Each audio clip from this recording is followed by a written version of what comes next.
A whiskey wine, a whiskey wine, a whiskey wine, a whiskey wine, whiskey wine, a whiskey wine, a whiskey wine, whiskey wine, whiskey wine, a whiskey wine, a whiskey wine, a whiskey wine, a whiskey wine, a whiskey, a whiskey wine, a whiskey wine, whiskey wine, a whiskey wine, a whiskey wine, a whiskey wine, a whiskey wine, a whiskey wine, a whiskey wine, whiskey wine, a whiskey wine, a whiskey wine, a whiskey wine, a whiskey wine, a whiskey wine, a whiskey wine, a whiskey wine, a whiskey wine, a whiskey wine, a whiskey wine, a whiskey wine, a whiskey wine, a whiskey wine, a whiskey wine, whiskey wine, whiskey wine, a whiskey wine, a whiskey wine, a whiskey wine, a whiskey wine, a whiskey wine, a whiskey wine, whiskey wine, whiskey and wine and wisdom.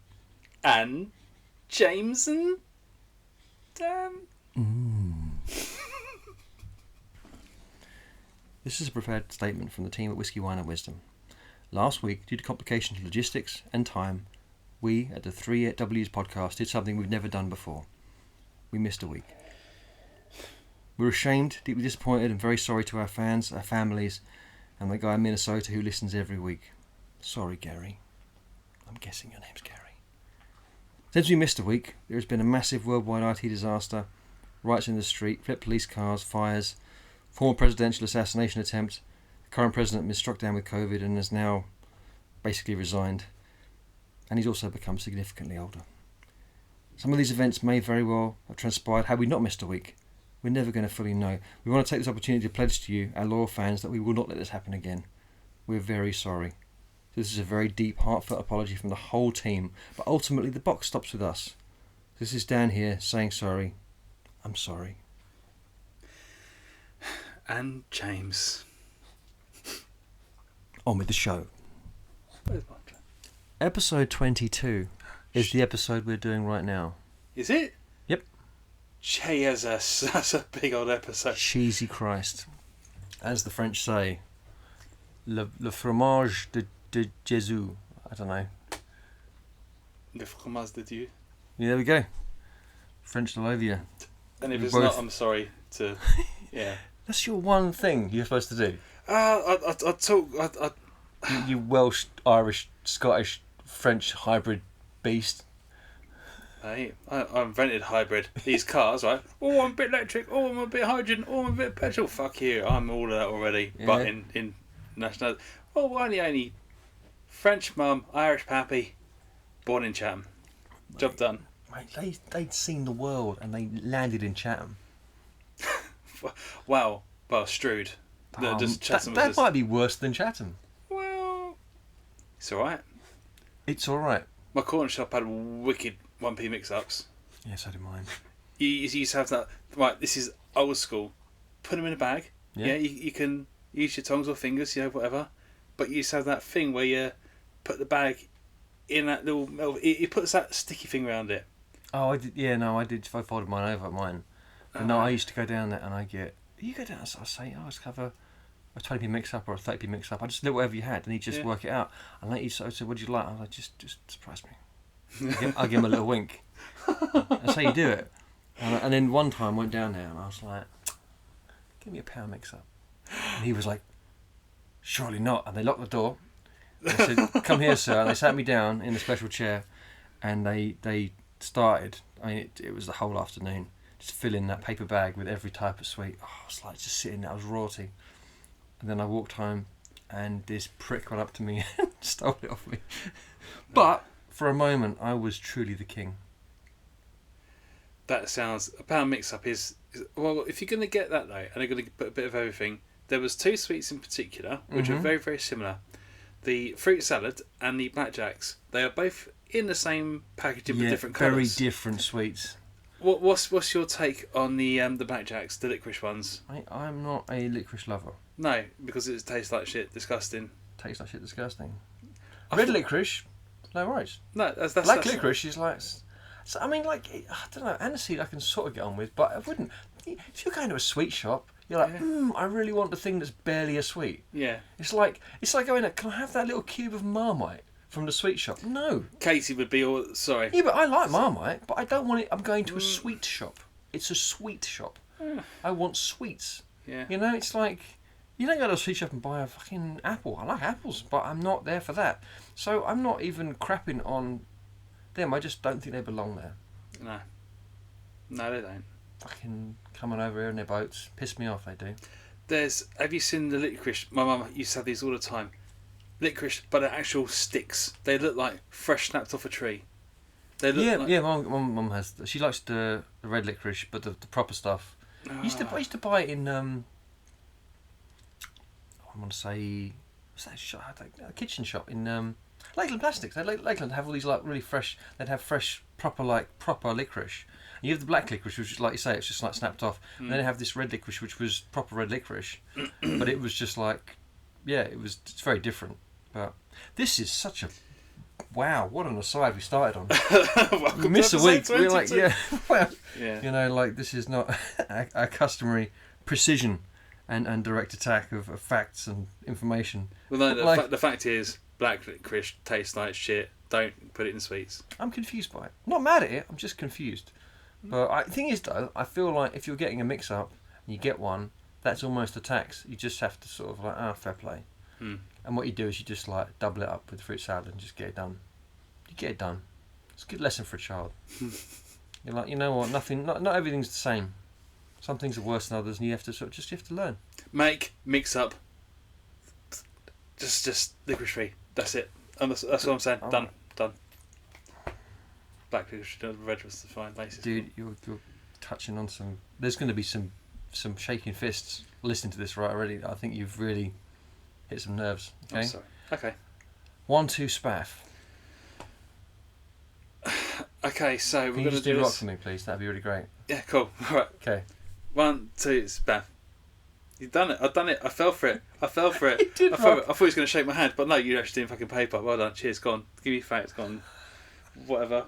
I invented this. You know. It's been like a dozen weeks in a row. I've won. I don't even understand at this point. I do it on purpose. I don't want to start. But if you wanted to lose, you understand that's still hard to do this many times. It's what I do. It's my thing. All right. So this week, I'm doing basically people who are perceived a certain way who actually suck. So I've got some people who are. Some of them are like just famous people you won't necessarily know suck. Other people, you might have an inkling they suck. Some people you think are bloody literal saints, and you're like, they're amazing, but they proper suck. So that's basically nice people who aren't nice. That's my. Yeah. Yeah. And this week you're doing. Well, I'm just doing stuff about drums. Because you're a drummer. Because you picked it last week because you didn't enjoy the previous few weeks of facts. Because you were just having like awful times of. Well, yeah. This let's talk about the evils of. I can't remember what it was now. I've blanked off my mind. I know there's the Well, there's the nuclear shit. Was just that's it. People big melted, fucking eyes falling out and stuff, and you're like melt face, coughing blood up, asking for their mummy on their deathbed whilst their faces melting. Yeah, that was. That's like, mate, that's deep, but that's some dark shit. Yeah. So if I do something a little bit fun. Okay, all right. So you drum, and this is famous, nice people who are actually douchebags. Okay. So my first one. Now, you might know something about Coco Chanel. Not the cereal. No, but you know Chanel, the brand. Yeah. Okay, you know, like a Chanel bag is a very expensive item. Mm-hmm. You know, Chanel clothes. It's hot couture. It's hot shit. Anyway, but Coco Chanel, the leader of the House of Chanel, and the one of the great innovators of the 20th century's fashionistas, right? I'd rather have a bowl from Coco Chanel. Famously, yes. Yeah. Was actually let's say Nazi sympathiser, but also worked heavily with the Nazis and was kind of a bit of a fuck. So I've paraphrased some spiel. I'm going to just quickly make through it and just because it is more nuanced than that. Honestly, there's films about her. There's loads of stuff that she was one of these people who was basically an opportunist, but she was raised in a part of France which was heavily anti-Semitic. So, but largely she went where she's like, what's best for me, and she did what was best for her. So when World War II broke out, 1939, Chanel closed her couture house, which was generally she let everyone believe that it was for patriotic reasons, because this is in France in 1939. Nazis invaded, and obviously France gave up straight away. You know the history. Absolument. Absolument. I surrender. Surrender to my fact there. You can't see here, but he's waving a white flag. I don't even know where he got that from. We've always got one. It's like that's your version of like the Jew go around the neck. It's the same shit. It's just like we just have as Englishmen, I have a tea bag firmly between my butt cheeks at all times. Just emergency said. That's why they call it teabagging someone. when you spot them, as your emergency bag just pops up. Teabag. Well, all Englishmen have a special compartment fitted when they're young. Oh fuck. So anyway, 1940, she's living in the Hotel Ritz, which was seized by the German military. She was already an aristocrat, kind of. She was really chummy actually with the royal family, and actually she was really chummy with Winston Churchill. Weirdly, yeah. There's photos of them like hunting together in like 1928, 29, I think.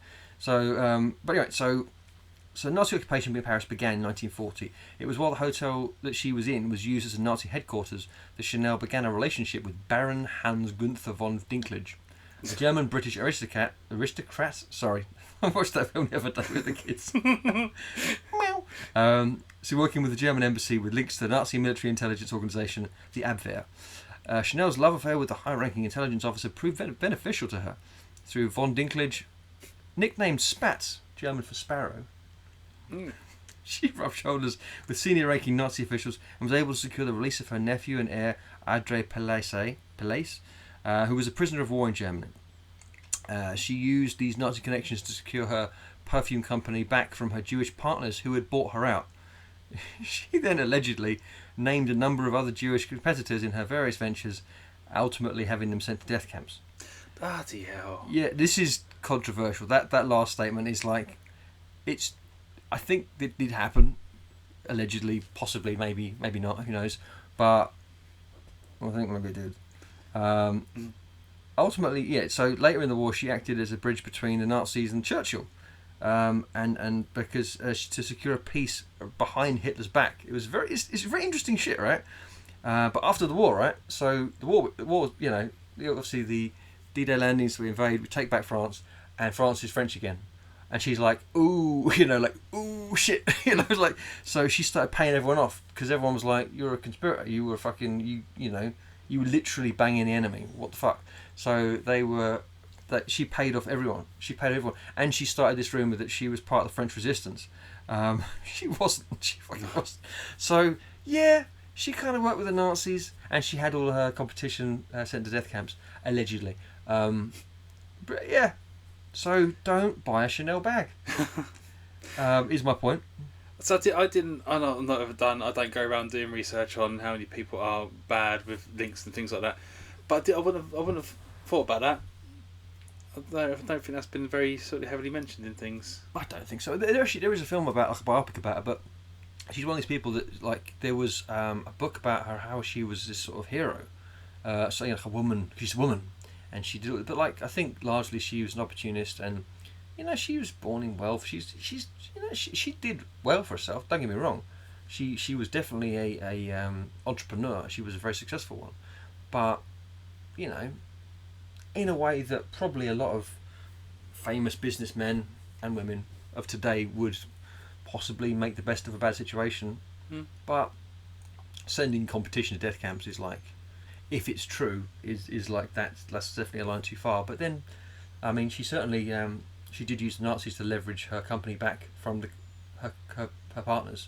Yeah. So like the Chanel perfume line today is controversial to some extent because it's like, well, that was owned by 3 different partners, and she kind of fucked them off, literally, and became the sole runner of it. And it's like, that's, I mean.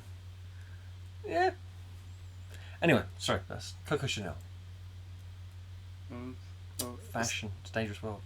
Fashion. Yes, very, very fashionable subject. So, shall I talk about some drum things? Drum them. Well. Bang, bang, bang, bang. Bang, bang. Hit, hit, bang, bang. I trod on a cat. Yeah, so drums been interesting for a long time. Dogcast is falling asleep, so with no sort of snuffles or anything, unfortunately. Yeah, he's flat dog. Flat dog. Hot dog. But yeah, so I like drums. I like drums a lot.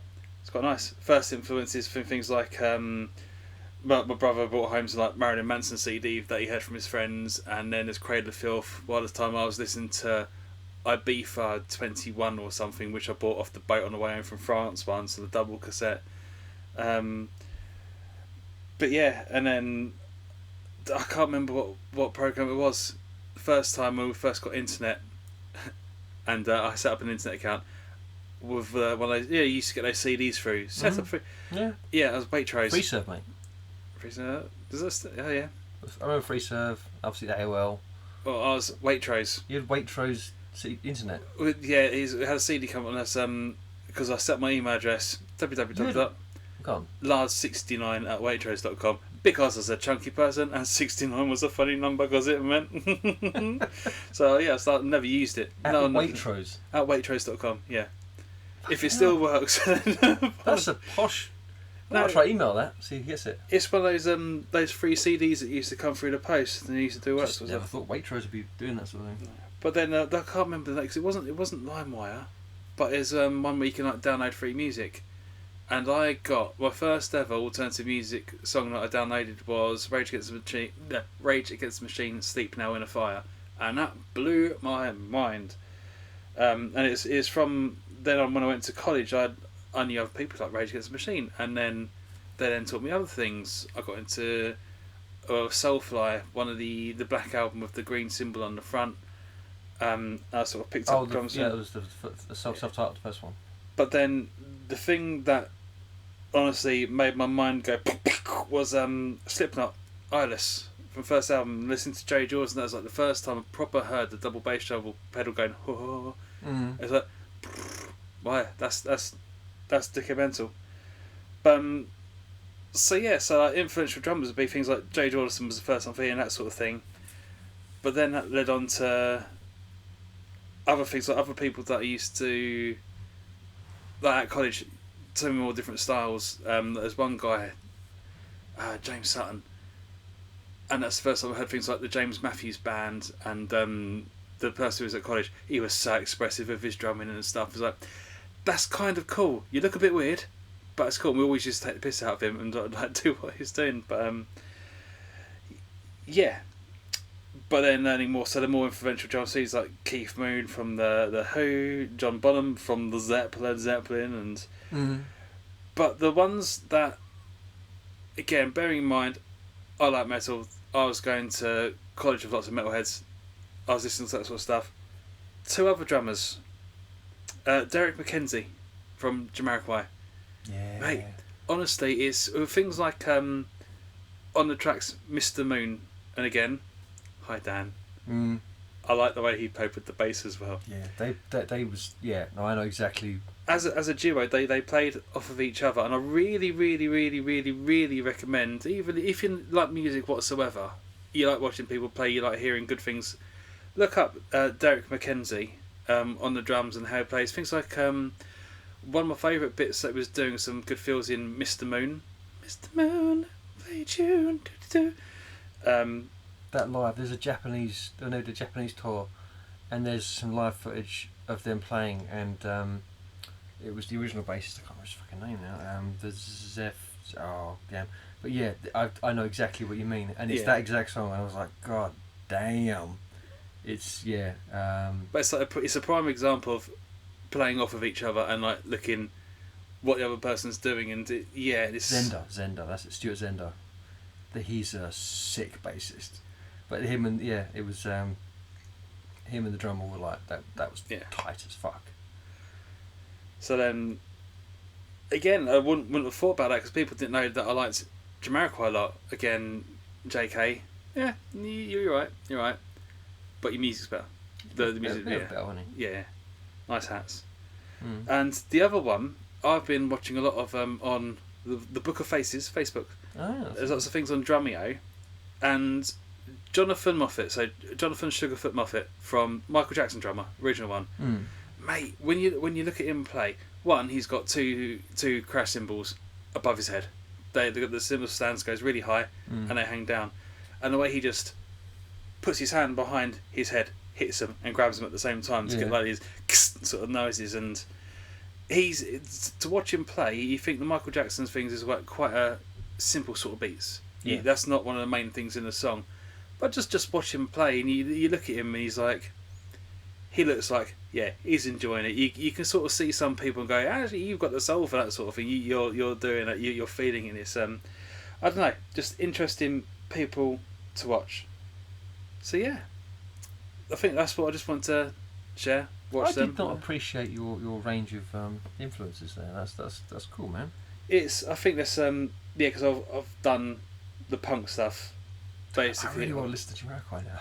Yeah, I know, right? You've really. I was just looking back. I'm like, cause every like couple of years I'll go down. Stuart Zender especially.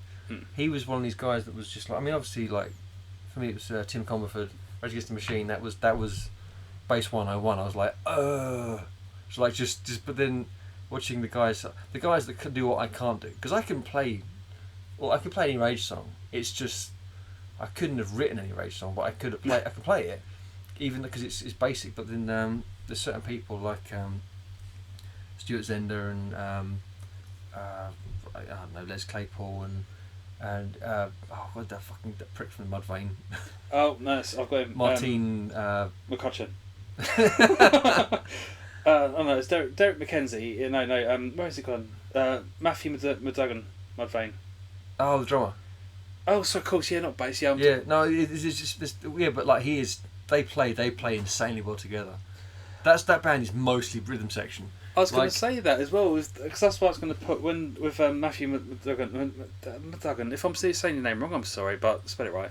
Matthew McDuggan. Again, I'm listening to Slipknot, listening to these other ones. They've got your straight 4/4s. They've got a bit of sort of funky throwing bits about. But Mudvayne was the first one. It's like where your timing is going. What are you doing? You're going. There's the beat, and then you've gone over it. You've gone over it, and It is intentional. It is intentional. Whereas with Slipknot, it's not intentional. No. Like it's like they had no click. Like it was yeah, but like a lot of bands didn't have click, but like they had no.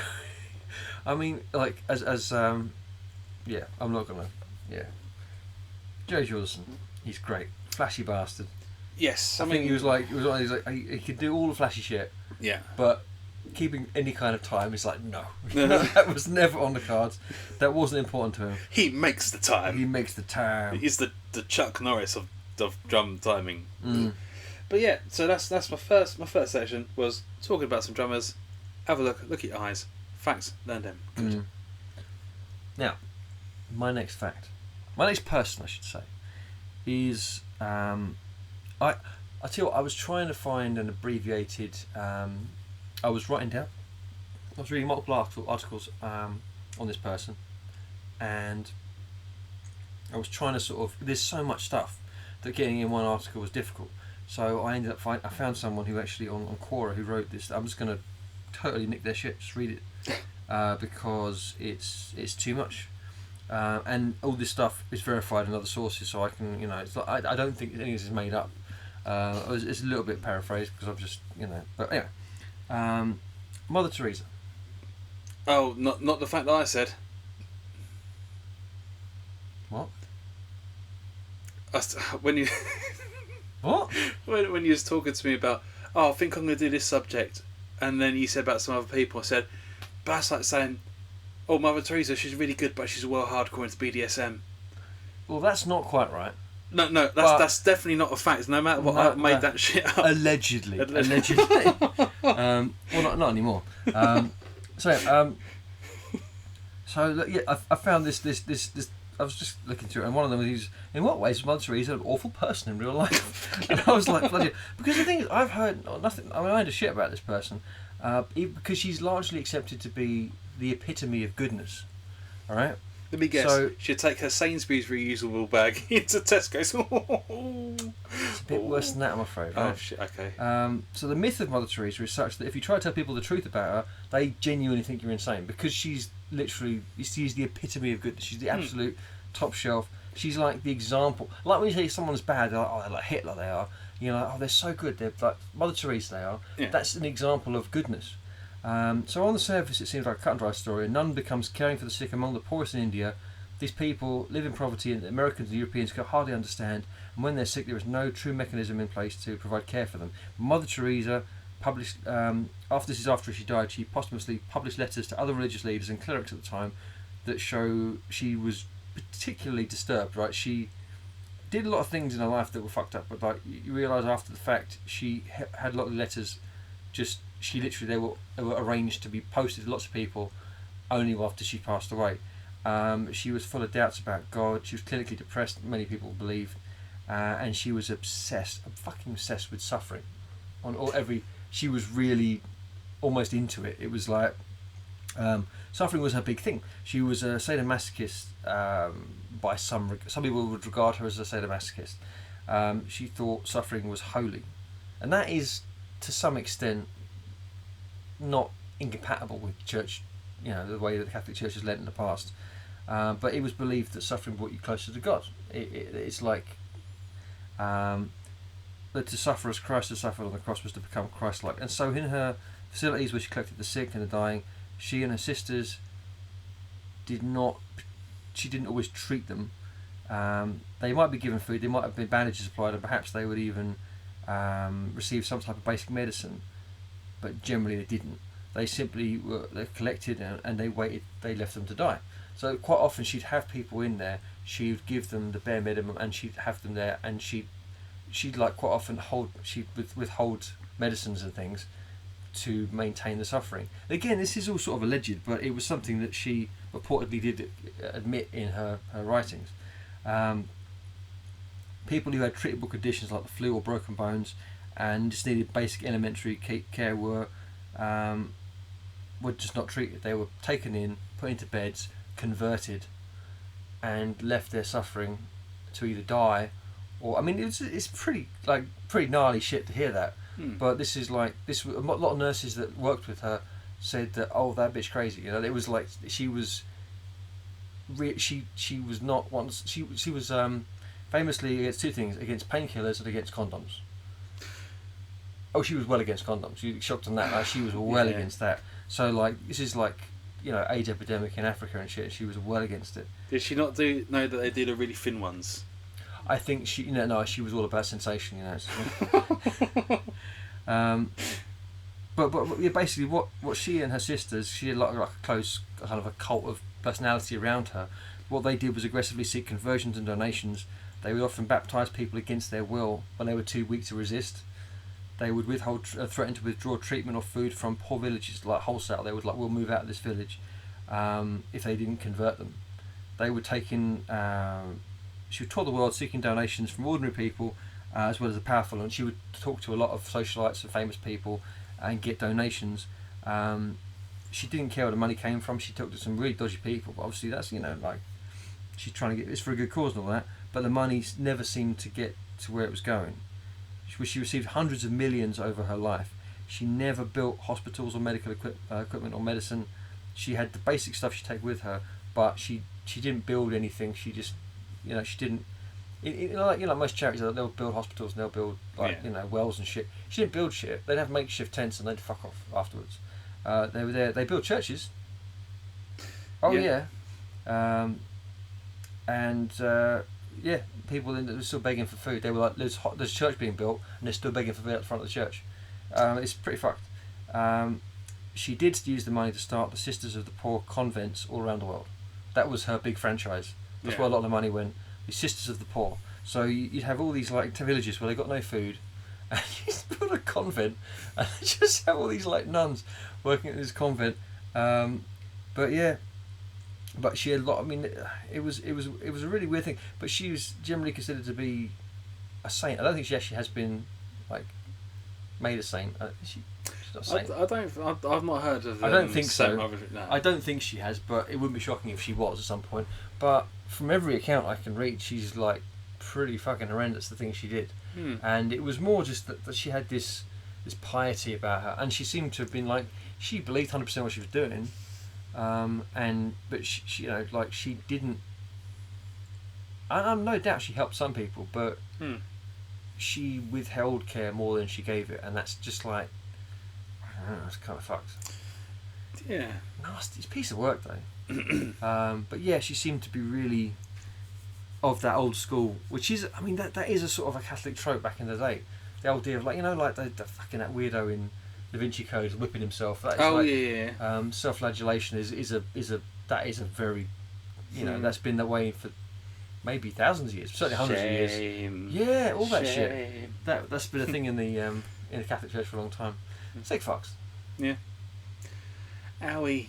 Give the man a fish, for fuck's sake. Give him a fish. But if they got a really bad itch down the bottom, I reckon that would. Ooh, that hit that spot. I mean, like mosquito bite, itchy wise, that sort of thing. Oh, really bad. Yeah. And you got those little arms, you can't reach it. Hypothetically. It's not hypothetical. It's fact.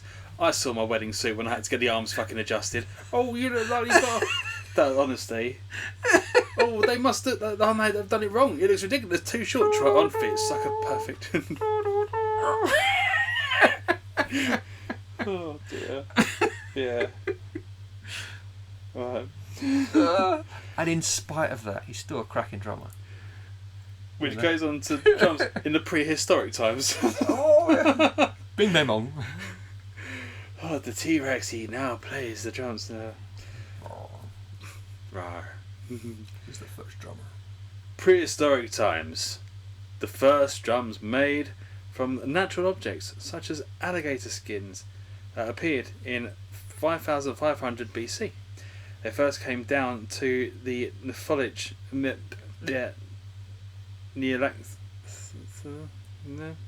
Neolithic. Neolithic. I practiced one in rehearsals. Neolithic cultures originating from China, but later spread to all of Asia. This period also saw the creation of bronze dong san drums in Vietnam during 3000 BC. So, Sri Lankan African people often discovered drums between 1000 and 500 BC. They were used to communicate. So, like the original drums to communicate with people across like long sort of distances, not like, don't forget the milk, boom, boom, boom, boom, but just say like they're like at home, like it's all about like the present sort of thing. When they say like the communications of drumming, lots of it's to do with warnings when it comes to conflicts and wars and things. And lots of it also found out is, again, not quite as the prehistoric times, but later on. So actually goes on to this bit now. So they used to be, so the culture of the drums would then spread to Rome and Greece between 200 and 150 BC. When it was especially doing with the Rome and Greece with the drums, especially on things like ships and battles, the drums was always part of a rhythm for the unison of everyone to get together.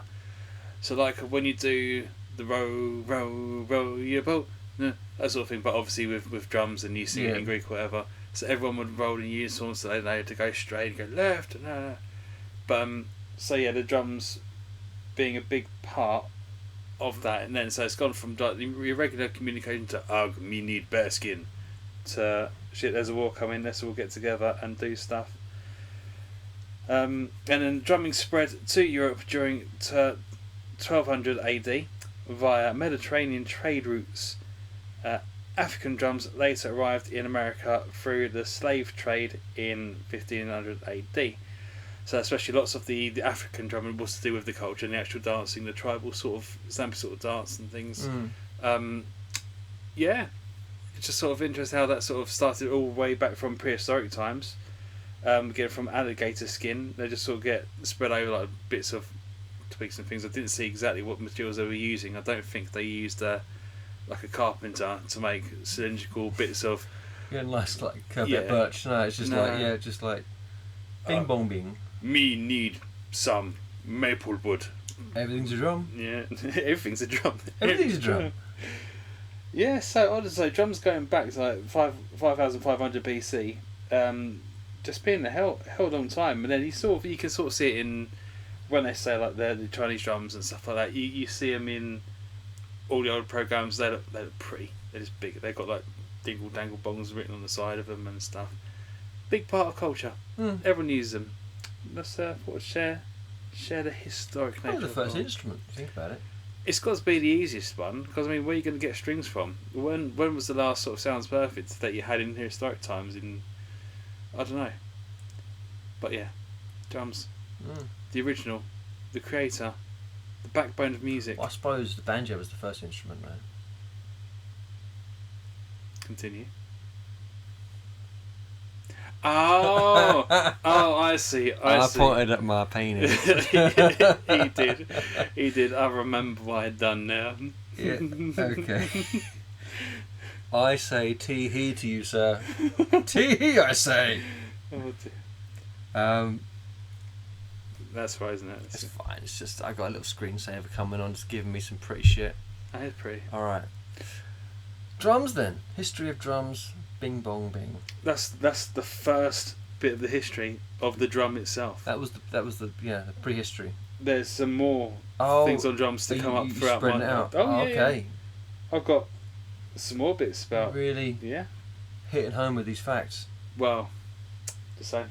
Really smacking down The same. like a crocodile skin over twigs.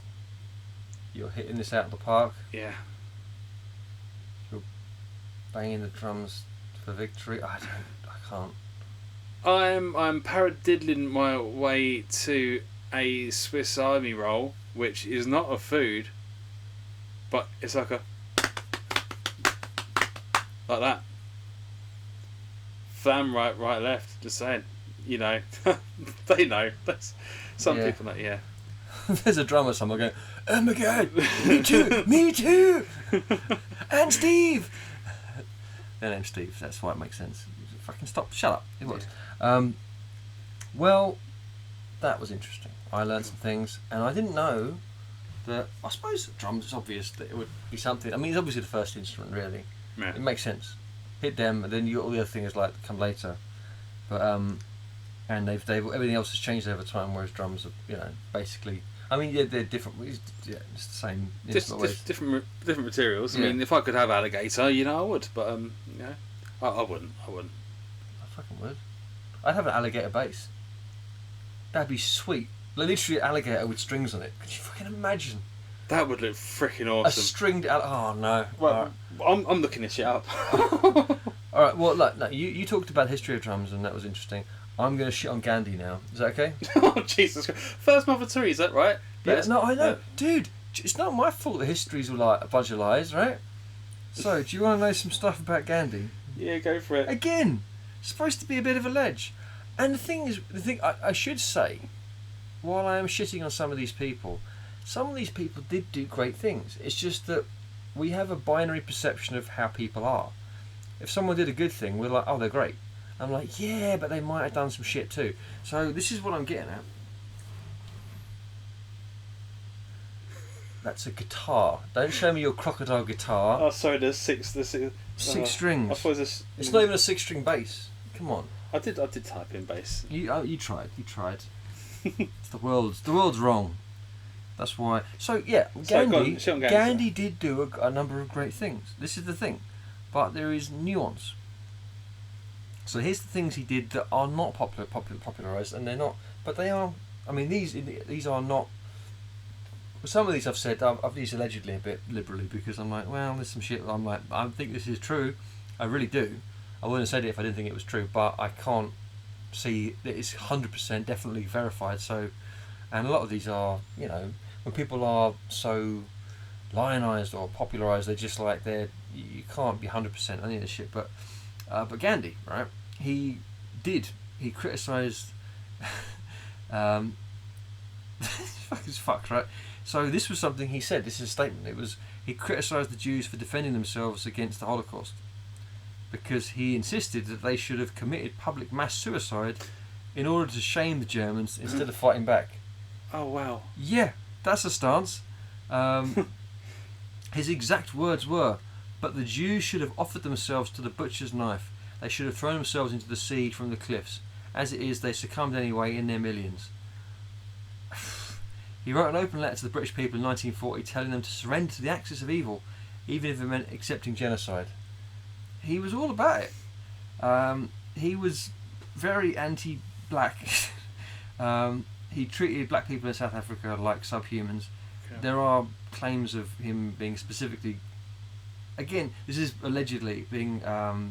He did some sick shit. I don't know specifically some of the stuff it's like. I read one article about some things that were like torturous shit, and I'm like, okay, I don't know about that. But there was certainly horrific treatment, killings, and he did make a lot of statements where he did treat them and refer to them in sort of like subhuman, different like human class. It's like he didn't, yeah.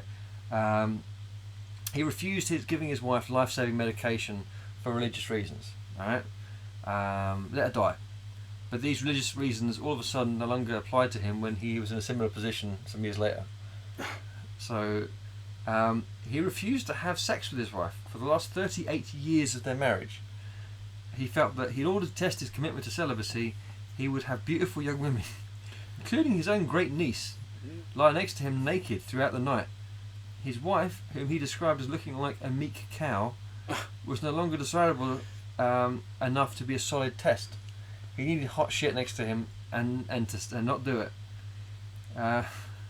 Jesus. He stated that Indian women who were raped have lost their value as humans. During his time as a dissident in South Africa, he discovered a young male was harassing 2 of his female followers. He responded by cutting the girl's hair off to ensure the sinner's Eve was sterilised. He later boasted about the incident in his writings, pushing a message to all Indians that women should carry responsibility for sexual attacks upon them. Yeah, right. This is, again, these are statements he made. This is me being a dick, because I'm not making some bullshit up, right? He argued that fathers could be justified in killing daughters who had been sexually assaulted for the sake of the family and for community honour. Honour killings. Sweet. Yeah. He believed that menstruation was a manifestation of the distortion of a woman's soul by her sexuality. Fucking hell. He waged a war against contraceptives, labelling Indian women who used them as whores. He held the attitude that women who were simply creatures that could either bring pride or shame to the men that owned them. Oh, I didn't. Lovely. Gandhi. You know, wouldn't have thought that. Again, it's like I knew I all these people I looked into. I was like, I think there's some shit there. Like, I knew enough to know there's some shit there. I wasn't like, oh, he's a true blue, what a ledge, Gandhi's. I knew there was some dark shit there. And the other people I've got on, I'm like, I knew there's some shit. And you look at like, fucking hell. And I mean, that was a list of his statements. It wasn't like I'm not putting words in his mouth. That's his words, his mouth. And yeah, douchebag. A little bit. Yeah. Bit of a bell. But anyway, drums. Well, I've got to say what the fucked up on this one. This is yeah, that's some dark shit. Yeah. Well, he's off my Christmas list now. I'm not writing in no cards anymore. It doesn't help that it doesn't hurt that he's dead. So all these people are dead, so like I can just shit on them all I want. Yeah. But yeah, interesting. Talking of interesting. Oh, tell. The emergence of the symbols. Finally. Ooh, so everyone wants to know. So symbols originated from ancient China or Turkey in 1100 BC. Well, no, which is it? Oh, China or Turkey? They're very different places. Turkey. Good answer. Yeah. Well done. They were also common in Egypt. Yeah. So there's a third place. Yeah. Israel and the Middle East during the same period of time. So obviously they sort of all travelled around that sort of area. They're going, oh, China had it. That was pretty good. They probably had access to metals, Turkey. didn't they? Yeah. They probably had access to better sort of sorts of metals and stuff for that sort of thing, I would have thought. Well, all that sort of thing is, again, from films and all sorts of things, when you see these sort of countries when they're doing like ceremonial shit and stuff, they've always got some sort of little symbols and things. They all look sort of pretty and especially because I always think China. Everything I sort of see like the ceremonial dances and stuff. They have lots of like ting ting ting ting like lots of really. Yeah, Anyway, go on. Sorry. So I mean that's why when they say like the symbols, it's not like the big crash symbols and stuff that you get today. They are like, as you say, the little ting ting, like the finger symbols. So they go with fingers. And they got that.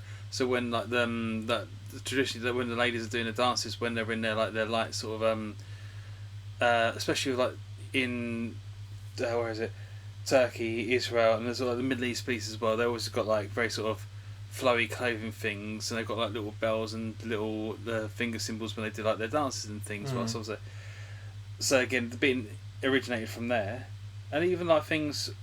Well, got like one of my symbols that I had once was like an Istanbul symbol, like a brand from it as well, and that's so Istanbul was like a big place where they had lots of symbols, and they actually made lots of all those sort of ceremonial ones there as well. But it's pretty. It's pretty. Yeah. Symbols typically consisted of metals and produce a tingling, dingling, or brushing sound. Again, with those sorts of things as well, depending on the types of symbols, again, the little tinky ones look like the fingered ones, but like some of the ones like, I even used today, you can sort of see is they've got the holes in the symbols to make them sound sort of trashy, and then you've got like the little splash symbols, the little accent ones as well. There's so many different types of symbols used for all those sort of different things. It's just, there's so many of them. They're pretty. I like symbols. I like symbols a lot. Okay. Yeah. So in modern bands, the symbols often establish the time signature. This instrument has since undergone various improvements to what we have today. So again, yeah, lots of different changes in symbols. Look, things like the different types. You got your crashes, you got your ginas, you got your little dingly ones, and they're just using so many different things. They're pretty. I wish I had a bit more to say on them, but it's yeah, symbols. Old. They're old. They go back a long time. Lots of different places. Weren't made in Britain to start off with. No. So the Middle Eastern symbol, that's the top shit. Basically. No, that's me. They're the OGs. Yeah. OGs. Da da da da da. Splashy, crashy, splashy. Okay. Do you want to shit on a lovely person? I would. Who is the who would you say is the biggest hero of Britain? Santa Claus.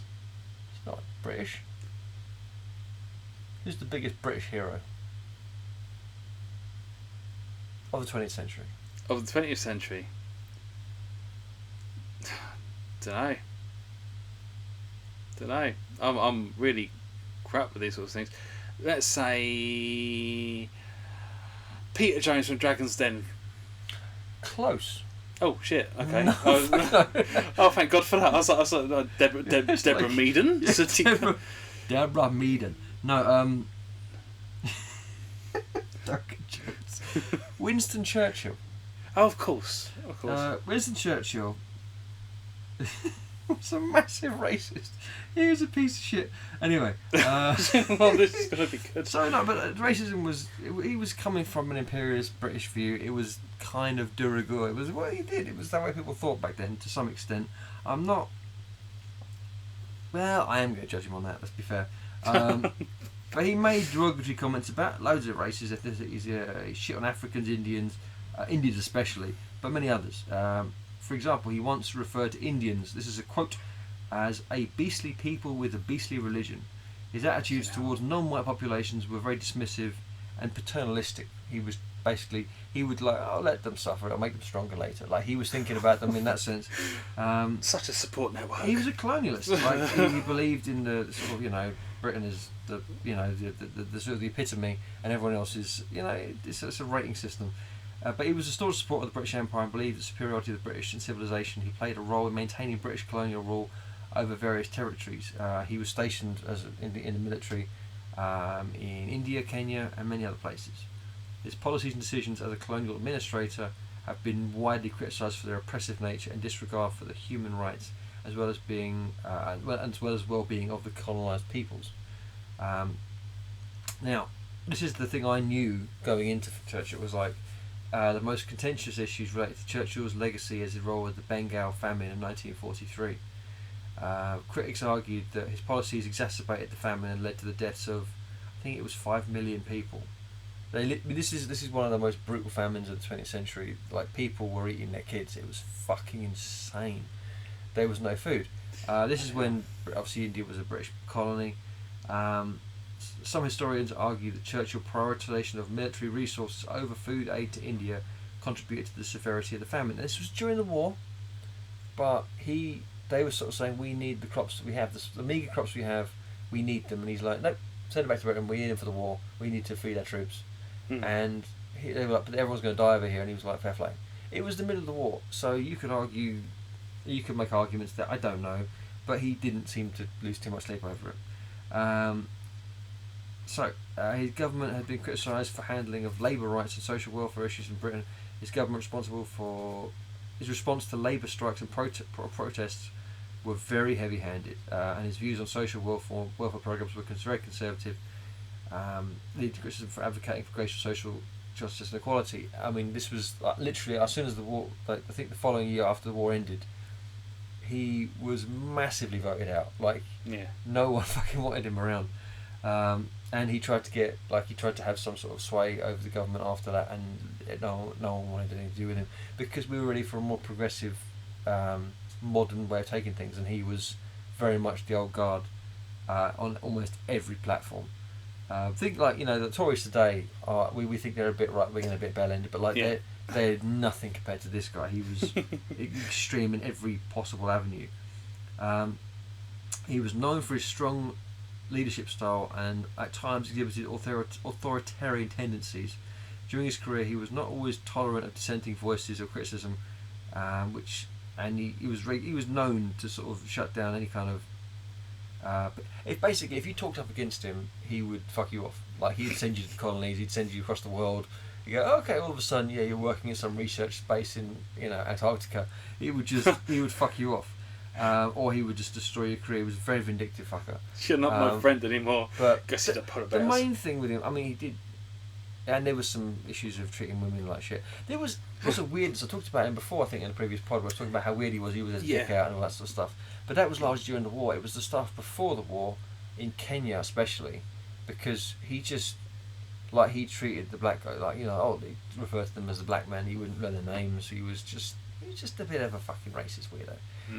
Again, it wasn't weird at the time. It was kind of how British people treat, but he was especially bad for it. And India was the main thing because he really fucking fucked those people over.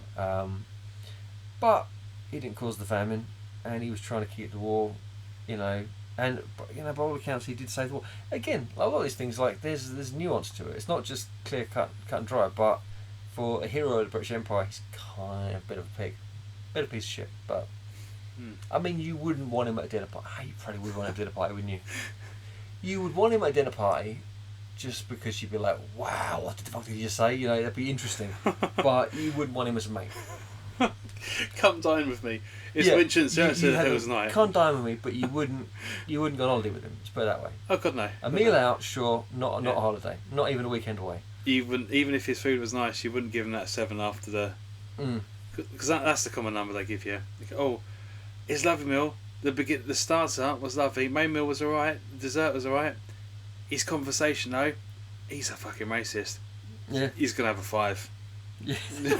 So black men, right? You're like, oh, fucking hell. Jesus. It's he's at it again. Bloody Winston. Yeah. Bloody Winston. But yeah, and he's the quintessential Brit. You're like, can we pick a better one? But no, we can't. No. Anyway, go on. Next one, the snare drum. Da, da, da. So, I'm saying it again. Stop saying so.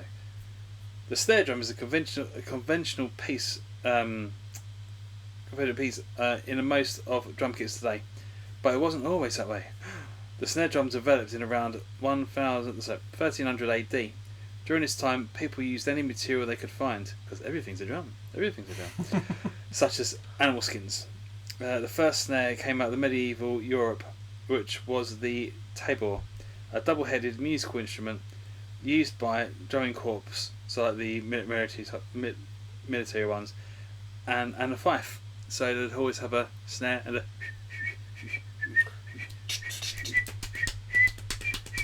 Yeah, that sort of stuff. Yeah. So that was it. So snare drums, from medieval, that's what you sit in, this Monty Python sort of thing. You can imagine. Yeah, totally. So in the history of drums, it did so good. I know. In the history of drums, better methods manufacturing a snare drums emerged during the 1600s. These methods made it easier to adjust tension using screws and secure it in more firmly. Improving tensions meant that snares could produce brighter and more complex rhythm sections and sounds. See, did it? So when it's going with the animal skins, it was lovely. They're going to put them on like an actual sort of metal or wooden sort of base, and that's what they would have. When they introduced the screws onto it, it means they could do the tension it to make it more of that crispy sort of sound and more sort of proper marching sort of sounds on it as well. And yeah, that's how it evolved. Gone from again alligator, whatever, mouse, shrew skins, tiny drums. Yeah, throughout the years. Oh no, who's next? You just said that. I just said, oh dear, which you most probably heard as well. But go on. This is Danger Mouse. Didn't actually like Penfold. Go on. What else? What can I ask? Actually, previous fact. What makes it a snare? Because obviously a snare drum today has the sort of the metal sort of gate on the grate on the bottom, so sort of for the snappy sort of sound. Yes, I think that's rat-a-tat-tat-tat sort of sound, and then that's. So from what I've read, my understanding is it's called the snare drum purely because it has got the snare underneath it, sort of great to give it the. So when you do hit, you hear like there's like lots of long metal fibres which grate along the bottom skin. So it goes. So that's really not right, but yeah. But that is what makes it a snare. That's conventionally that's when you get that actual sound itself. I don't think they always used to use it to start off with. They just called it. The main leading part of it was being the snare, and the snare was added to it to make. So yeah, it's all. I'm really talking shit. I've not even had any whiskey, wine, or wisdom at the moment, from what it sounds like. Yeah, so the actual snare is the part that makes it the actual proper name of it being a snare. Is it the construction of the sound that makes it called a snare? That's what I'm curious about. It's the sound, I guess. Yeah, I think it's when it's the proper full name of it being given the snare drum is when they actually put the snare onto it. So like on that last fact being the 1600s when they actually introduced the tension screws onto it, because that's what makes the snare itself on the bottom skin rattle or vibrate to give it the snare sound. So yeah, I presume that cool. Oh sweet. Thank you for helping me make my facts sound better because I've not done the greatest. No, I'm just trying. I just thought. Honestly, I'm trying to delay shitting on Nelson Mandela, so I'm just trying to hold off on doing that. Oh no! Is that what's next? In that case, snare drums they can come in a variety of different colours as well. You know, there's some which are silver. My one's actually got flame patterns all around it. Okay, so Nelson Mandela. Now, what do we know about Nelson Mandela? Right, we know he's a hero. We know he's in prison for more than 20 years. We know he's the president of South Africa. We know he fought for freedom and I mean, obviously, you know, you look at present day South Africa and you're like, yeah, it's awesome now because of the work he did. I mean, everyone thinks of South Africa and they think, what an absolute paradise. Nothing bad ever happens there. What a fucking... I mean, I don't want to go there. You know, I have a friend who used to be married to South Africa and he used to live in Johannesburg, or just outside, I think. And he said he was driving. He doesn't drive, so she's driving around, and he's like just sitting in there, and he's like, "Oh, what's this?" And he pulls a gun out of there's a gun in the glove box. He's like, "What? Why you got a gun?" She's like, "I've got a gun here as well." She's like, "Why have you got all these guns in your car?" She's like, "Oh, you dickhead." Because in South Africa, like you have to have guns because people get robbed all the time. People try and steal a car all the time, so you just pull a gun on them. They're like, no, and they're like, oh, fair enough. But they'll drive you out of town and kill you and leave you out in the desert, right? It's fucking anyway. That's. I thought you was going to go down the route. You need to have a gun in South Africa. Fucking prawns. Whatever that film was. Well, that film had a lot to do with the current. That had certain sort of putting them in those sort of camps was not. That was basically what it was, like an analogy for the apartheid. That's what that film was about in a lot of ways. But anyway, but we know the fucker, he got put in prison for more than 20 years. But why was he in prison? I kind of think of the A-Team sort of thing. Put in prison for a crime he didn't commit. And no, he did do some crimes though. He did do some crimes though.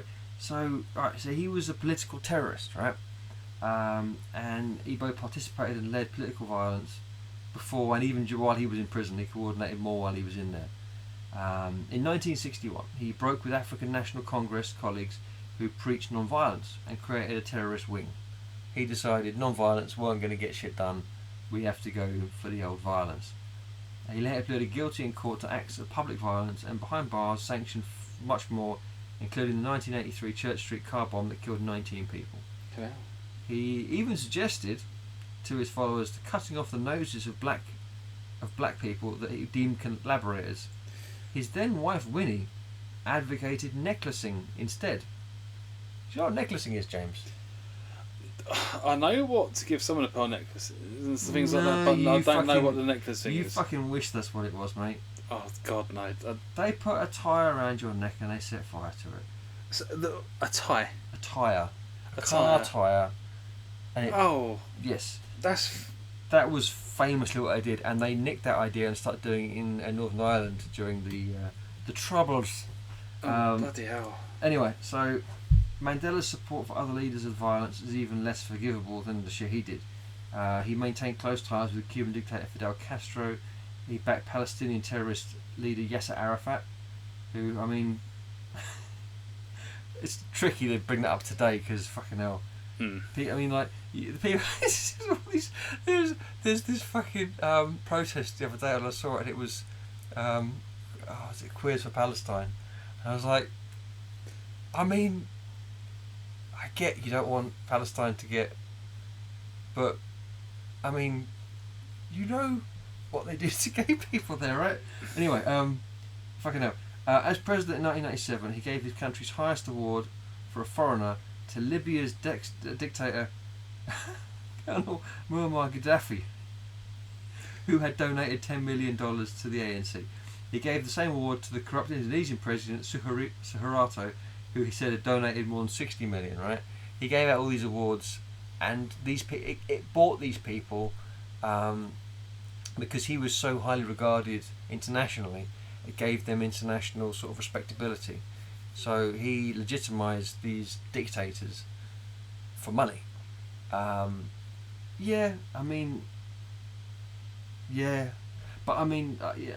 Needless to say, Gaddafi and Suharto actually far worse, but Gaddafi, they're both fuckheads. Yeah, it's weird. The first time I remember, do you remember when Gaddafi died? Not really, because that was the first time I thought I saw that, one of those videos of him getting killed was doing the rounds. Do you remember that? Things are ringing bells in the back of my head, but I don't actually really remember it. My problem is with Colonel Gaddafi. My main thing I remember was I had an Amiga 500 at the time, and we had a game called Nuclear War, and Colonel Gaddafi was one of the characters on it, and like the names Yasser Arafat, all that sort of thing is. Yeah. But that's why. Well, he was a fuckhead, and then there was a revolution, and they killed him, and they stabbed up the arsehole, and they filmed the whole thing, and then it got sent around the world, and everyone saw it, and I was like, oh shit, and you're like, and the thing is, the problem with that is he was a fuckhead, but everyone who thinks about him now just remembers him dying, going, oh, poor guy, and you're like, bloody hell, there's a reason they didn't let anyone see old. Saddam Hussein get it hung. When they hung him, they're like, no one can see this. No, we're gonna kill him, but we're not gonna. No one can film it. You like a few people watch it just to confirm that they did it right, but no, this is that's what it is. That's it. Anyway, but yeah, so. But that said, again, he did do a lot of wonderful things for the country. Relatively speaking, I still don't think he's all that, because I don't think, he, in many ways, and I'll be honest, I'm not like, I think the South African history is so complex, and I don't have it all down, I don't know it all, and I'm not going to pretend I do, but I know what he did personally, helped it for a lot of people, and he certainly helped a lot of the black people who were treated like second-class citizens in that country. He did help them find their own I don't know, step towards equality. But by being president, like as soon as like, okay, we are the underclass, and now one of our guys who run the country, that's kind of a big deal. So yeah, it's kind of a big deal. Yeah. Did something move over there? So? Sorry, I think my eyes are tricking me. I thought something move over there. No. I did see something move the other way. Oh. Oh god. Oh god.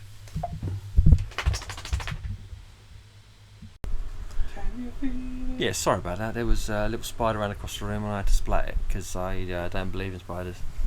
And I put the fan on. Hopefully it's not too loud because it is. How would you describe it, James? Dry moist. Dry moist. I got moist. I got the you know. I got the fucking Betty Swallocks. Betty Swallocks, yeah. Sliding this forward, bringing the microphones closer. Hopefully that did not translate into, slidey sounds. But yeah, so yeah. Actually, a couple of spiders. But yeah, because it's that time of year and they're running doors and just fuck with the shit because they're spiders. Little fuckers. Yeah, they're gonna fuck shit up because they're fucking spiders. Spiders. Cool. Drumsticks. Drumsticks. Yeah. You don't think it could get any more interesting? I just stick of wood. Honestly, yeah, no, come on. I want to be interested by drumsticks. Tell me. Although limited evidence exists showing the use of drumsticks during ancient times, historians believe that the earliest emerged in the 1300s. There were more. They had sticks before then. Yeah, you can see them in lots of things that use, like the one little bit of wood in the hand, sort of thing. Yeah, but in Bill and Ted, they went back to 10,000 BC. Yeah. And they got that guy, and he was using drumsticks and stuff. Yeah, that's true. And he had done bass drum roll. It was really good. Yeah, I forgot about that factual documentary with Rufus. Legend. Oh, Rufus. Not Rufus. We miss you, Rufus. They were mostly for beating tambours, the predecessor of the modern day snares in the standard set. Drumsticks further evolved in the 1700s to include different woods such as beefwood. Beefwood? Yeah. There's not beefwood. I don't know. That might even be a spelling mistake from what I copied it from, but yeah, you double check it. I'm googling beefwood. I kind of overlooked that, to be honest with you. What the? Oh, thank God. I was like, you typed in beefwood and there's a picture of Nelson Mandela. There's a number of Australian trees have been given beefwood. They have a red coloration resembling raw beef. That's why they're called beefwood. Oh, I'm so happy. Do you know what? No, I'm getting me some beefwood sticks. I want some beefwood. I want a beefwood base. Oh, dude. Alligator beefwood base. Good name. So different ones such as beefwood. So in the 1800s, ebony was the most preferred choice for military drums. Due to complaints about drumsticks wearing down too fast, Joe Calato came up with a type of drumstick with a nylon tip in 1958. I don't like nylon tipped drumsticks. Controversial take. It's, I don't know, I like, how do I say this without sounding wrong? I like wood. I like wood. I like my tips wooden. And you cannot lie. You other brothers can't deny that when a drumstick walks in with a little nylon tip and a round thing in your face, you get drums. No, I just prefer the sound and the feel of it. I think with the nylon tips, sometimes they can get too springy. I think they like to spring off things a bit easier. The wooden tips tend to go high. They caress the drum. The wooden tips are like grab and go. Wow, I really went into that then. You did, mate. You took a little dive. Yeah. Around town. But then I suppose if they've got lots of people going to be doing like their drum rolls and military shit, they are going to need to make it last longer. Yeah. Yeah. The bongos. Bongos. So the bongos is better than bongos. yeah, say Goddamn bongos. Goddamn bongos. But they didn't use drumsticks on bongos anyway. I think the bongos is actually my next facts, but I forgot to put a space between it. You know, read it as it is. Well, you as I do. There's little cock tease. Yeah. The bongos. Next week or next segment Yeah. on Whiskey, Wine and Wisdom. The bongos, aka bongos. I'll shit on someone, but the whole time you'll be thinking of bongos. Go on. Like, Jesus was a complete prick. You're like, bongos, goddammit, bongos.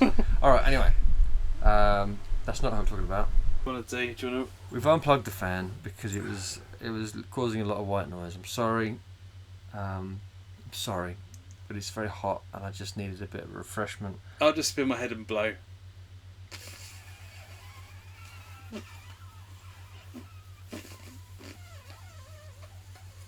Your hot breath is so refreshing. I hope it don't smell. It's both fresh and cool. Your hot, stinky breath is fresh and cool. I'm sorry. It's okay, Pity Beans. Errol Flynn. Now, do you know Errol Flynn? Yes. What is he from? He was Robin Hood. Sorry? Errol Flynn, the actor. He was the original Robin Hood in like cinema. He was a very early sort of 30s, 40s, 50s. What was I thinking? I believe in miracles. Is that down? It's sex the thing. It's sex the bang you. Oh, that's hot chocolate, isn't it? Yeah.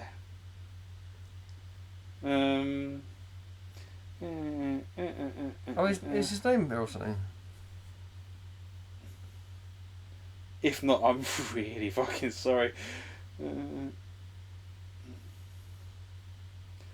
Errol Answer. Oh, so his first name's Errol. Oh, there you go, buddy. You did. Hot chocolate. Yeah. Kenny Simon. Errol Ainsworth. He's singing hot chocolate. Oh yeah, Errol Brown. Yeah, Errol Ainsworth. Glenn says his middle name's Errol Brown. Yeah. Okay, fair play. He died in 2015. So. Thanks, Joe. Oh wow, I've brought a downer to your ones. Oh, let's find someone nice to shit on then. Come on. Errol Flynn, the famous actor, the pencil tash and the dashing, sword wielding. He was the guy. A lot of the stuff you see today, especially actually the stuff that was a lot of the I don't know, especially the sort of those old action films with the sword, the sword and sorcery. Oh fuck, I don't know, I'm talking bollocks now. Oh, I know. You know what the you one. mean. You can see him, right? Yeah. Yeah. He was a dashing, handsome fucking, he was at a rapier. He did all that sort of stuff. Anyway, but so he was one of the first film stars that the public would never forget. At one point, he was the most famous person in the world and an actor. By the mid-40s, his career as a matinee idol and swashbuckling film star had dimmed significantly because of the scandalous reports of alcoholism, womanising, and the alleged sexual assault of two underage girls. His 1959 death was tinged with salaciousness when he reportedly died in the arms of his teenage girlfriend, Beverly Adland, a former chorus girl who Flynn allegedly began dating when she was 15. He was a massive pedo, Nancy boy, and that was kind of his deal. He was the original Weinstein. Weinstein. Yeah, but he was just a massive fucking rude boy. He, rather than like climbing on his his leading ladies, he would just, he jumped at all the young girls and stuff, and he kept doing that right until his death. When he was he 59? He was in his, I think he was in his 70, and he got with her when she was 15. Dang. Yeah, and unfortunately, that's not the last time I'll say the age 15 in this. Oh no, mate, it's fine, mate. A lot of people who you think, oh, they're nice people, or they must have been decent people. You just think you're like, oh, they did some good shit. I remember one thing I heard recently about a good famous person. Let's see if you bring him up. Later on. Yeah. How many more have you got, by the way? Oh, let's check it out, Jeffrey. I've got one of them. I just wrote a name down. I didn't actually. I knew the guy's a fuckhead, but I didn't actually write. I didn't research it. I just, because it's like, look, it's just. I don't know. So I've got 1, 2, 3, 4, 5, 6, 7, 8. but a bunch of them are really dinky. Because I've got... That's only one little fact. I don't know. Some of them my level of research of people is so inconsistent. I'm sorry. One is one line. Oh dear. What have you got? Because I can combine a bunch of them, try and make it a bit more. I was going to say, because I've got 3 things left. Basically. Okay, all right. Listen, I can work with that. Okay. So I just did one, didn't I? Yes. You've done hot chocolate, Errol. It's not. He's good. He's a good one. Errol Flynn's done though. Yeah. All right, go on. Bongos. Yeah. Bongos. I know. So my fact with the bongos. Bong dem. Bongos originated in eastern Cuba at the end of the 19th century, possibly from a pair of larger drums such as boku. The older, larger bongos are known as bongo, which is like bongo. It's about the same, but with a little accent. I don't know what that one is. It's like it's like they've got a little hat over the last though. So the larger bongo is known as the bongo de la Monte and played in Changuery. That's a place. The smaller bongos used in son cubano were popular across Cuba by the 1910 and reached the concert halls in eastern United States in 1930s. By the 1940s, bongos and congas were sharing the stage as son assemblies grew to size in Latin music began to cross-pollinate with jazz and other genres. During the second half of the 20th century, bongos began to be played in wider varieties and genres of bachata to Latin rock. So with bachata, see, I didn't know what that one is, but it's a genre of music that originates from the Dominican Republic. It contained elements in Europe, mainly Spanish music. So you hear, all that sort of. It all sounds like it's all the Latin stuff. I always think of bongos when it comes to that sort of stuff, and it's funky. It's a wonderful instrument when it's all played all together on their own. They just can be a bit boring sometimes, but like the whole bongo sort of sound, and like being related to like the congas and things like that. So again, old African tribal dancing music and stuff like that. When drums were first originated, they had that too, and people sort of do that.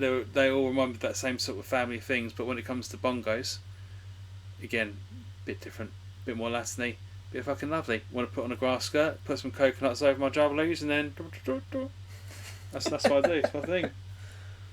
Yeah, love a bit of it, mate. Bang dem. Bang dem. Cool. Right, fulfill me with. I'll give you a couple because they're small, all right. Yeah. So, Charlie Chaplin. He says nothing. How can he be bad? He can't say anything. Nothing. I tell you what. For the longest time, have you seen what the fuck is this film? The Good Dictator or the Great Dictator? I told you, but that is he speaks in that, and he does this speech, and it's just this great. It still holds up. It's a brilliant speech, and it's about National Socialism and nationalism and about basically just being good to each other, your fellow man, and all this, and over like this idea of, and it holds so true today. And I remember watching it, and it was one of these things that were getting passed around during the whole Brexit conversation about how we being part of a large whole rather than this isolationist shit. It was just like so I was like, oh man, what a good guy, because I knew he wrote that and starred in it, and that was his script. So I was like, okay, this is a good guy. If he thinks those things, he's a good guy. But he wasn't a good guy. Well, I get like all these things. Like, he was good in some regards. However, he did get married to a 15-year-old girl because he knocked her up when she was 14. He was very openly a pedo. And so he done the honourable thing then. Well. But he'd been nonsense about it for a long time, and he just that seems to be just what they did. It's so weird. They have a really weird thing about like just age is a very strange thing, because these guys they're always like shockingly old compared to like the children that they're banging. It's so weird, and very odd. But apparently he was a massive control freak on his sets, complete arsehole to his co-stars. He would regularly not pay people. He was considered He did some great things. He gave a lot to charity. He did a lot of. He brought a lot of awareness to certain things. He would. He was famously quite decent to black actors in Hollywood at the time, which wasn't good. He wasn't anti-Semitic either, which was also a nice little plus, because that would have been easy. That wouldn't even been shocking at the time either. So it was, yeah. He had a lot of things right, but he did love being a prick and banging 14-year-olds, and I feel in many regards that eliminates him from the what a good guy category. Yeah. So I'm going to say douche. Douche! I'm going to put him square in the douche bag, which is the bag of douches we have. And I've got one little one I'm going to put in there. Rudyard Kipling. Jungle Book. Jungle Book, yeah. I'm going to just give you one quote that he said. Mowgli, no, put that down. The only way to keep the yellow man out is to bring the white man in. Oh, fucking hell. Oh no, that's so not good. But yeah, no, he had a lot of really weird ideas. He also was quite anti-Semitic, but apparently that was just fucking what we do these days, and back then, and forever, and the rest of the time. Okay. But yeah, and I wrote down Alexander Graham Bell, and I didn't expand on it. I didn't research it because I went to the next one. Alexander Graham Bell. I don't even have to research that. You know that a lot of the stuff. Yeah, no. Yeah. But he didn't invent it. No, he stole it from someone, didn't he? He stole it. Yeah, he was a bit of a fuck. He stole stuff from a bunch of different people, and then he would fuck them over with the AC/DC, and he invented a lot of things. Oh, I thought he stole the song Highway to Hell or something. Yeah, no, famously he was... I'm inventing now your telephone and your colour TV screen. Sorry. Yeah, like sort of 80 years after he died, he did steal that song, yeah. Yeah, sorry. But no, he was again massive Bell, and it's all these people who sort of manoeuvred his way around. People have compared, and I don't think it's necessarily fairly or favourably, but they've compared Elon Musk to Alexander Graham Bell, because he stole electric cars off people. Well, no, I mean, he didn't invent a lot of the things he's famous for. Like, Alexander Graham Bell's famous for a lot of things, but he didn't invent any of the things he's famous for. But he was an entrepreneur and a business opportunist in the same way that Elon Musk is. And yeah, I can sort of see it, if I'm completely honest. But, you know, he both of them are bellends in their way. So I will leave it there. I'll say no more on that. Blends. Bellends. Alright. Right. Shall I do this one? You know, do it. Discovery of the drum sets. The discovery of the first drum set occurred in the late 19th century. At the time, it usually took multiple people to play all the parts, including the snare, cymbals, bass, and other percussion instruments. D.D. Chandler discovered a way to play all these parts together, thus inventing the first drum kit. Chandler's innovation come from how he put together the first drum kits. He discovered a way to play the bass using a stepping pedal, whilst at the same time using his hands to play the snare. Ooh, magical. Drum kits became more popular in America during the 1960s due to the emergence of the individualism. Music added more cymbals and the bass, drums, and created modern drum kits. Since discovering the first drum sets, technological advancements have led to the developing of electric drums in recent years. So yeah, Dee. Stay out of my room, Dee. Okay. Good one, Dexter. Yeah. That's a great show. I know, right? Yes, that's how it was all sort of put together, and I think it was a bit later than I thought. So, being from the 1960s when everything first sort of became really, really, really popular. Obviously, you can see further back from old videos and stuff, and it's like the speed of some people when they used to play the drum kits and how they used to hold the sticks and stuff. Everything has come so far on since then, and so techniques. Yeah. But yeah, it's interesting. That's how the drum kit was. How the drum was born. Born. Born. Right, all yours, and I Headley. have one more thing, which is just a conclusion to the kids. I've got a load actually. I'm going to just P.T. Barnum. This is the greatest year. I was going to say, yeah. So, I mean, he was a bit of an exploitative douchebag, but so alright. So in 1835, he launched his career in entertainment by purchasing Joyce Heth, a blind slave, touted as the 161-year-old former nurse of George Washington. Yeah. Alright. So she wasn't 161 years old. After billing Heth as the most astonishingly interesting curiosity in the world, he put her on display in New York and took her on a small tour of New England. Visitors lined up to gawk at her withered body and hear her tales of dear little George. And Barnum helped fuel popular interest by spreading a rumour that she was actually an automaton controlled by a ventriloquist. Jesus fucking Christ. After she died, He didn't actually... he had her on display. Fucking hell. Yeah. That was not the greatest show. No. Many of Barnum's most popular acts were nothing but hoaxes, but he managed to make boatloads of money out of them even after they were exposed as frauds. I mean, that's how much of a showman he was, right? He, people clamoured to see the famous fakes. His most notorious being the Fiji mermaid, spelled Feejee, and it was a combination of a monkey and a fish. That it was just literally a carcass stuck together. But yeah, he routinely exploited black people, some of which he owned, the mentally and physically disabled, deformed, including conjoined twins and a child with dwarfism. He would pay parents for their children and take them on tour and effectively own them, all in the name of profit. He is a bit of a weirdo, but I mean, he's an interesting guy. He didn't. His first travelling show, which he's famous for, he didn't start to do until he was 60, and he started his museum. He's run a museum. He had this massive museum of curiosities, and at one point, I think it had like 39 million visitors in 1 year, and that was more than the population of America at that time.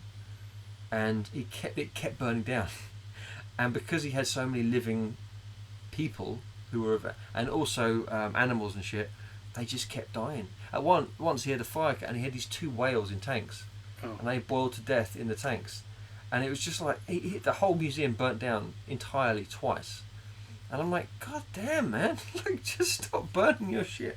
But yeah, he's, I mean, very, at best, you could say, because I mean, some of it is like, okay, things were a certain way back then, but he definitely exploited people for profit.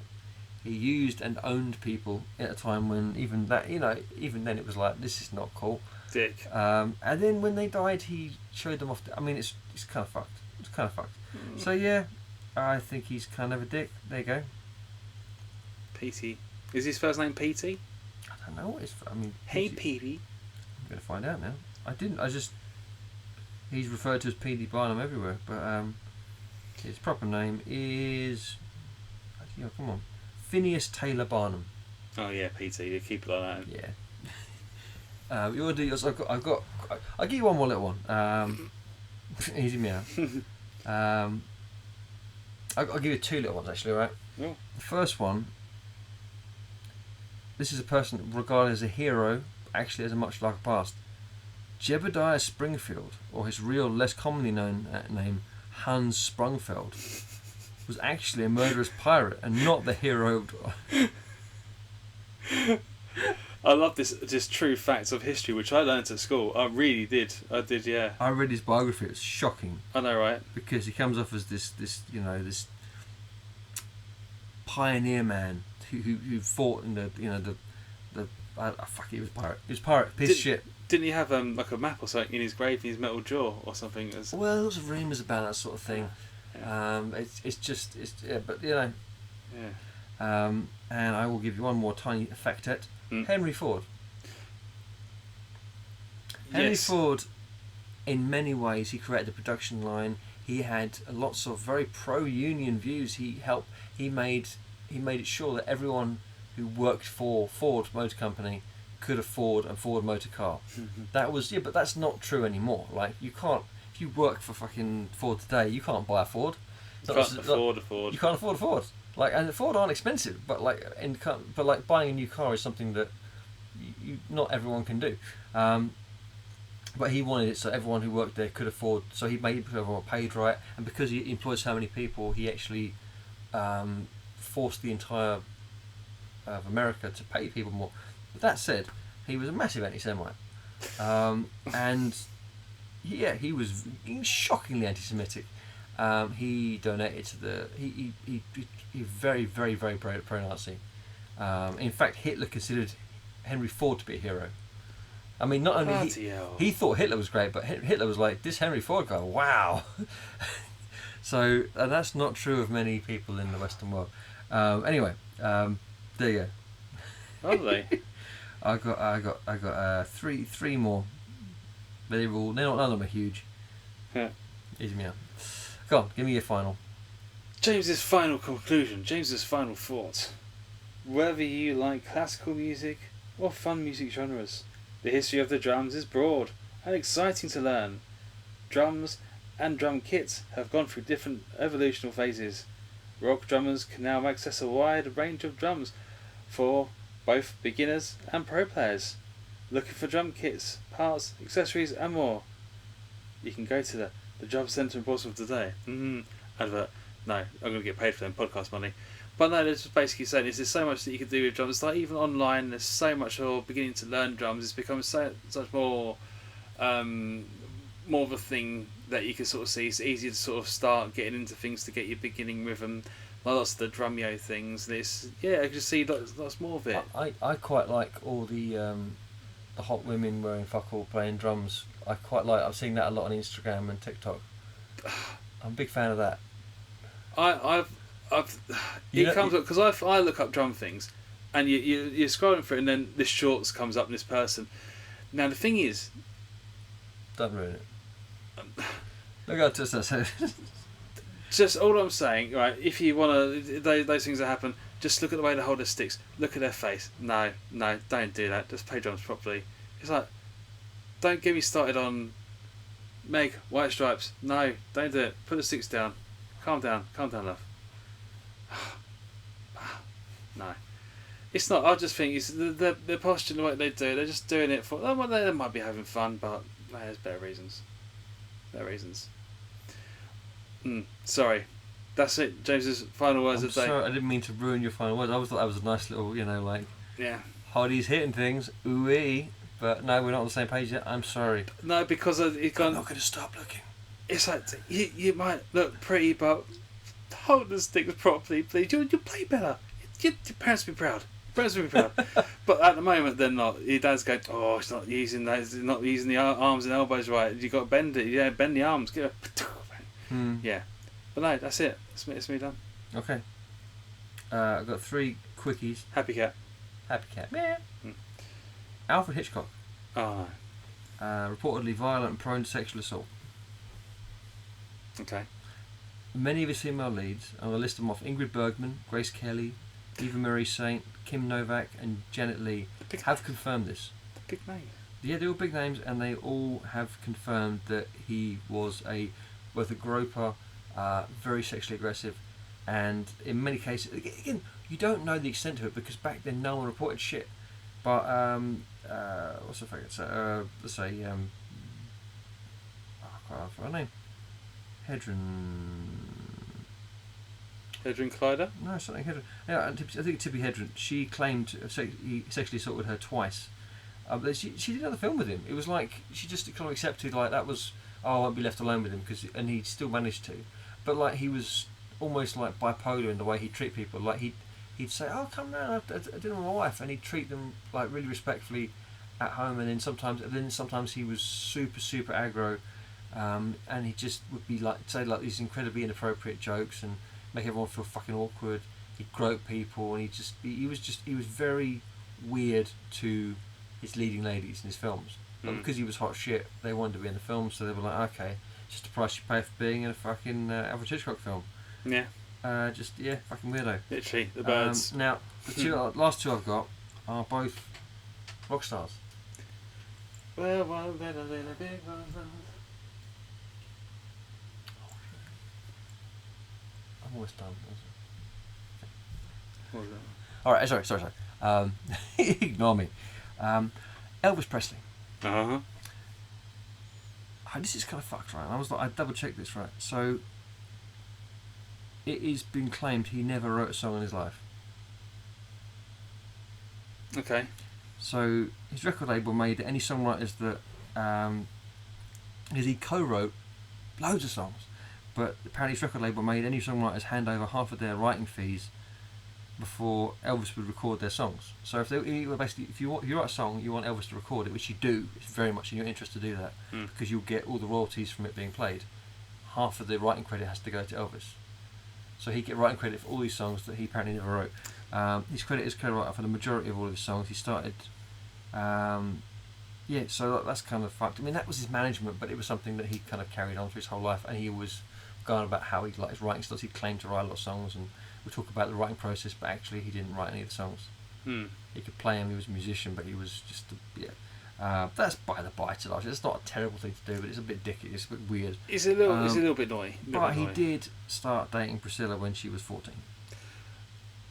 He was 24 at the time, and then she moved in with him. I think when he was 16, and he lived with her in Graceland, which he had the place then, and he separate rooms, very respectful, you know. Yeah. And then he married her when she was, I think, 17 or 18.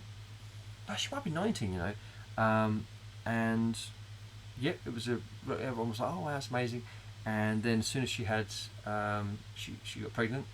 As soon as she had the kid, he wouldn't touch her. Separate rooms again. Yeah. And he was a shag bag. He was fucking everyone, but he wouldn't touch her after that. So that's weird, a bit weirdo, and by all accounts, he did a lot of really nice stuff. But I don't know, kind of 14-year-old. It's weird. It seems like easy people. I mean, like Elvis Presley of all the list is probably the nicest of that lot. And the only thing I can really shit on him is that he's like, "Hey, you look nice. I'm 24 and you're 14." It's like, no. And that's kind of if you met someone and that was the only thing you knew about them, you're like, well, that guy's a fucking creep. But you hear about the stuff like this. He was like very charitable. He'd help people out. He did loads of really kind of cool things, never for credit, never for attention, but just like because he was just a kind of a good guy in a lot of ways. But he comes as a 14-year-old, so I'm like, no, I can't. But he did help out small businesses. He helped out Clark's sell the blue suede shoes.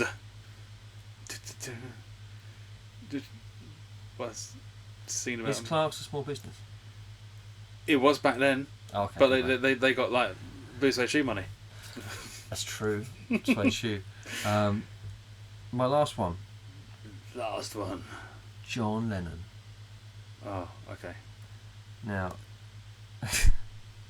violent wife beater, vicious and hateful little shitbag. I'm paraphrasing. Sean Lennon, his son, apparently he would when he was a baby, he would scream at him while he was crying because it distracted him. The baby had to be taken out of the house because he was just always screaming. John Lennon was just screaming at this baby because he couldn't deal. He wrote Imagine, speaking about dreaming of no possessions, for his multi-million-dollar condo overlooking Central Park in New York. He refused to speak to George Harrison for months after he published his autobiography because he didn't praise Lennon quite enough. He would regularly blank people, not talk to them if they displeased him. But I mean, his first wife, he was incredibly abusive, beat the fuck out of her. Dude. Yeah, and you're just like, oh man.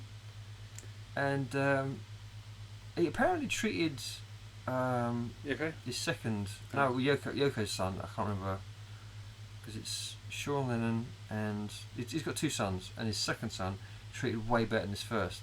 But I think he was just in an unhappy marriage. He just took it out on the wife and the kid. But it was just, it's pretty weird times. But apparently Paul was quite nice to them. But anyway, bit of a shithead. Just to imagine that from all the people. And he said he was bigger than Jesus. That's just disrespectful. Yeah. Because he wasn't even that tall. No. Oh no. Maybe he bought some horse panels there. Probably got it fucked up there, but John, I say, John, that's Paul McCartney, isn't it? John, the thing is, I don't know the difference. No, because John's like,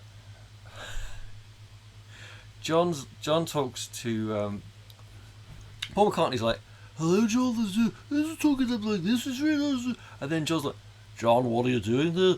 No, he's like deeper down, isn't he? He's got like a more of a nasally sounding voice, so he's just I'm not going to do it right now. So. But I'm Gary Barlow. Obviously, yeah. Yeah. Gary Barlow and Ringo Starr are the same people. Everyone knows that. Yeah. Thomas the Tank Engine. Oh no, I fucked up my characters. I better go home to my take that mansion. The slightly obese controller is just not Perfectly healthy controller, living his best life. Body positive control, automatic. I fucked it. Oh no. I think maybe it's done. John, do you want to come over to my house? We'll have a little sandwich. Maybe we'll have a little sit down or talk. Oh no, you've been shot. Anyway, so that was episode 22. Yeah. Not rambling, powerful, skillful, sweaty. Yeah. Spiders, fans. We had a lot to talk about because we missed that one. So we did. Yeah. Missed you, buddy. Yeah, miss you too, buddy. Have a lovely. Love you all. Love you all. Bye bye. Good night. Bye. Sweet dreams. Oh yeah. What it's gonna be? My name is Smooth Jambalina. Come to my Fuga ballerina. Gonna put it on the picture with some jabs. You wanna get yourself a nice sausage and some ham. Oh, you look like an Eggman. How'd you like your eggs? Can you tell me? Anytime soon. Come on, scrambled or fried. I can make it. My name is James. Sprinkle the butter. Rub them on your knees. Not that way. Sorry. Drink Marmite.